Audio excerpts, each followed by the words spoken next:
Retire होने के बाद महापौर जी उसने अपना जन्मदिन मनाया। जन्मदिन मनाया तो 15-20 ठो औरतें आ गई और 10-5 ठो पुरुष भी आ गए, जिनको मैं फूटी आंख नहीं देखना चाह रहा था, लेकिन आ गए क्योंकि जन्मदिन मेरी पत्नी का था और उसने बुलाया था।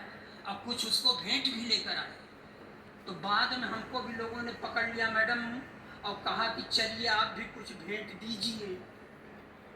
तो मैंने अपनी पत्नी के सामने खड़े होकर सबके सामने मैंने अपने पत्नी से कहा कि तुम्हें और क्या दूं मैं दिल के सिवा। तो उसने कहा आपन दिल अपने पास रख, निकाल देगा तो मर जाएगा। अगर बहुत देना चाहता है तो चल तनिष्क शोरूम पर। और वहां जाने की हमारी औकात नहीं थी, इसलिए मेरी पट नहीं रही अपने पत्नी से। और आपको बता दें, पत्नियों के प्रति दूर से निष्ठा रखता हूँ, नारियों के प्रति बहुत सम्मान नहीं रखता, क्योंकि 3-4 महीने पहले मेरा एक दोस्त गुजर गया बाबूजी। तो मैं 3-4 दिन बाद अपने पत्नी के साथ उसके यहाँ मुकाम देने चला गया। तो मेरी पत्नी ने मेरे दोस्त की बेवा से पूछ लिया, बहन जी क्या हो गया था कि भाई सब इतनी जल्दी खत्म हो गई? तो मेरे दोस्त की बेवा ने कहा कुछ नहीं बहन जी, सुबेरे उठे थे, एक कप चाय पिए, बाथरूम चले गए, जब बाथरूम से घूम कर आए तो मुंह से खून फेंक कर मर गए। लगता है चाय की पत्ती में जहर था।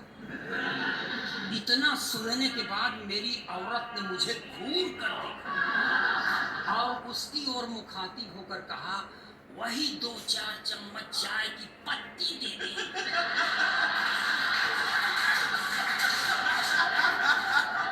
मैंने कहा भाग्यवान ये तू चाय की पत्ती क्यों मांग रही है? उसने कहा चुप रहो, ये महिलाओं के बीच का मामला है, आज इनके ऊपर विपत्ति पड़ी है, मैं आई हूँ कल।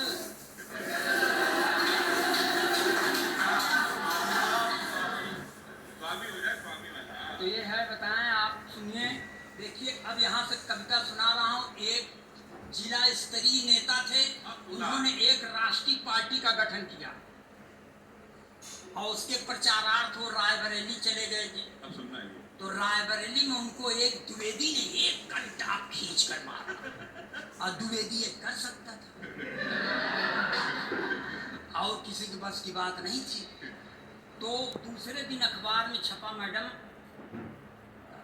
कि रायबरेली में स्वामी को कंटा,